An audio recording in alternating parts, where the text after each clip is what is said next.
you're going to have clients who are looking for those services. This is not charity. And it took a minute to process that. Yes, even though I'm benefiting, I'm not a charity case, right? It's not, we're going out here and begging people to invest in these deals, and they're never going to see anything. Like, we're offering really strong returns. We're offering great investment opportunities.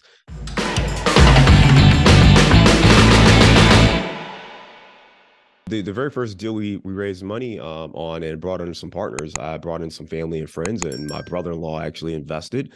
And he said thank you, once he kind of committed to invest.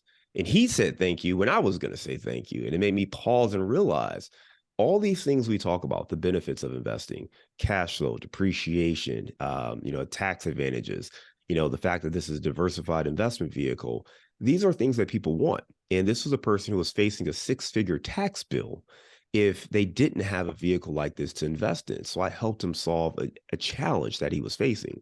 So when people are thanking you, when you are helping people achieve their own financial goals, yes, you're going to benefit. And it's easy to look at it from your lens. But when you can put yourself in their shoes, it makes it a lot easier for you to understand the value you're providing to them. So that was really key for me. And I think just talking to people and actually listening to why they are interested in investing, what are you hoping to get out of it? That allows you to know that, again, it's a business, it's a service, just like any other business, right? If you're a CPA or an attorney, or you got any other business or service that you offer, you're going to have clients who are looking for those services. This is not charity. And it took a minute to process that. Yes, even though I'm benefiting, I'm not a charity case, right? It's not, we're going out here and begging people to invest in these deals, and they're never going to see anything. Like, we're offering really strong returns. We're offering great investment opportunities.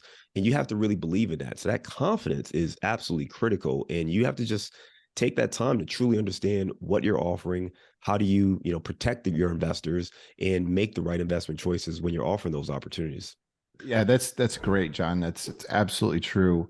Going back to your location though, you're in Chicago, and you're probably at that point thinking, maybe there's some better locations to get better results, right? For these Yep. investors.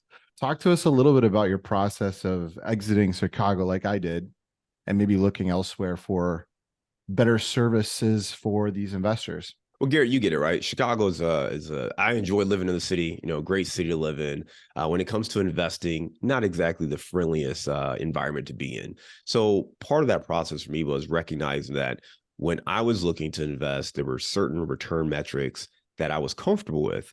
But when you have partners and you're given 50, 60, 70, maybe even 80% of the profits to someone else, well, those deals need to look a little bit different. And Chicago's really challenging when it comes to, being landlord friendly and things like that. So we did start to look in other markets. I started looking at markets I was more familiar with. Cincinnati was one. My wife is from Cincinnati. I knew eventually we were gonna move to Cincinnati, which is where we live now.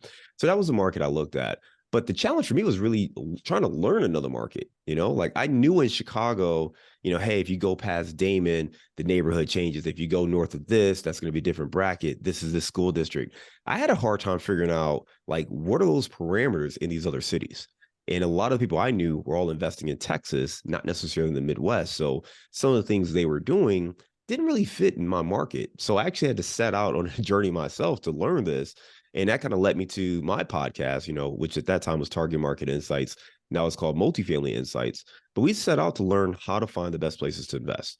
And the reality for me was, I just wanted to interview people and ask them, how are you figuring out where to invest? And after talking to so many people, a lot of the similar themes kind of came up. They talked about population, talked about job growth, they talked about industry diversification, ease of doing business, multifamily trends. So you can start to take that information and create your own framework based on that. And that's exactly what we were able to do. And, looking in Cincinnati and Midwest markets that are growing, we were able to apply that lens and find deals that fit our own criteria. There's a lot of people listening, watching right now, and they're scratching their head going, man, what is going on right now? And maybe I should wait. Maybe I should just wait till things get a little better. And I'm wondering if that's the right strategy to do, if that's the right thing to do. And I know we wrote a blog post on this 3,200 unit foreclosure in Houston in the Wall Street Journal, which we saw. And we've been spending a lot of time educating people about, what that really means. But nevertheless, I'd love to hear your thoughts about what you think is what went on in that particular property, something about it, and if that's a sign for bigger things to come? Well, that it's always unfortunate, right? I mean, I think you come from two different mindsets. If you are an abundance mindset person, you never want to see anyone struggle or suffer and have a deal fail. Obviously, as investors, we're looking for opportunities, but you never, I'm not a guy who wants to celebrate someone else's failures. So I think it's disheartening, sad for the investors in that particular situation. But I think there are also a lot of red flags, a lot of mistakes. A lot of the basic blocking and tackling things were missed. High leverage. They had from my understanding, a C class, maybe C minus property, needed a lot of work. None of that work was actually done. They did not get a rate cap. So the interest rate was floating. And as it changed, they pretty much were, subjective to whatever that interest rate was. And it got to the point where they couldn't even implement their business plan and they were just trying to stay afloat. And ultimately that ended up failing. So lots of mistakes going on there. And I would say that person won't be the only one who suffers that fate, unfortunately. But as investors, I think it also reinforces the fundamentals. And it's the reasons you listen to shows like this to learn how to be a solid apartment investor. It's not about there and finding the deal of the century. It's about, first and foremost, preserving your capital and then figuring out ways to grow it. And if you can invest in cash flowing assets that appreciate over time in areas where there's demand, you should be okay. You have to put in the right loan product or have the right, checks and balances put in place. And again, that investor didn't do that. And I think for all of us, it's just a reminder that the numbers don't always go up. It's been a really bullish market for the last 5 or 6 years. But I think it's really important for us to recognize that those fundamentals are there for a reason.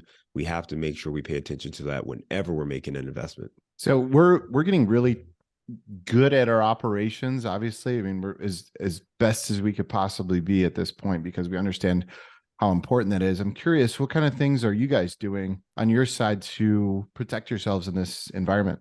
Yeah, a couple things. So first and foremost, I think you have to look at the business plan you have for the property, right? So if you have a business plan where, let's say it's a medium value add, you're going to go in and put, $5, $7, $10,000 per unit in increased rents. You want to make sure you're still able to do that. In some markets, many markets, rents are not growing as fast as they did before. So you want to make sure that those market rents are still there. And if not, maybe you cut back on some of that spend. Maybe you hold a little bit more capital for operational reserves. So we're paying attention to those kind of things. Are we still hitting our metrics? Are they starting to soften a little bit? What pivots do we have available to us? We have some deals where we have, long-term fixed debt in place. On those deals, we're kind of letting investors know, hey, you know what? If the market gets a little crazy, we're going to ride this thing out for a little bit. We're in a good place. We're cash flowing. Market's good. Long term, we know real estate tends to go up in value. So we feel very comfortable with the long-term outlook. But again, if we have to sell in 6 months or 12 months, I don't know where the market's going to be. So we're paying more attention to the long game and anything that does have a short-term position, we're trying to reposition so we have more flexibility. I think flexibility is key.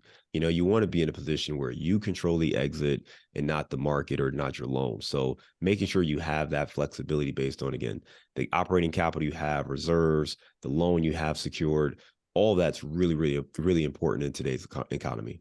Well, let's talk about that because people always say, "Oh, get fixed term, interest loans, like 12 years, lock it in, right? Like it's the safest." But talk about how that limits the exit on ability to refinance or sell, because I'm not sure people are actually aware of the limitations of those kinds of loans. That's a great point, Michael, because a lot of people say, hey, you know what? We only want to do fixed debt right now. We don't want to do any kind of bridge debt. And it's really important for people to understand that you want to have the right debt based on the business plan. And it comes down to the property. If you're going to, let's say you have a heavy value add deal and you're going to increase rents by $400, $500, you're going to create a lot of value in this property.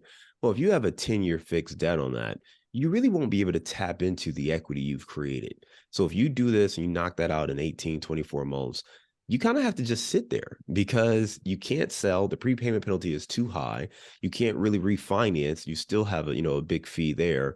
So you're stuck just sitting on this equity, and it's not the most effective way to capitalize for yourself and for your investors. So in that case, bridge debt, bridge financing would be ideal.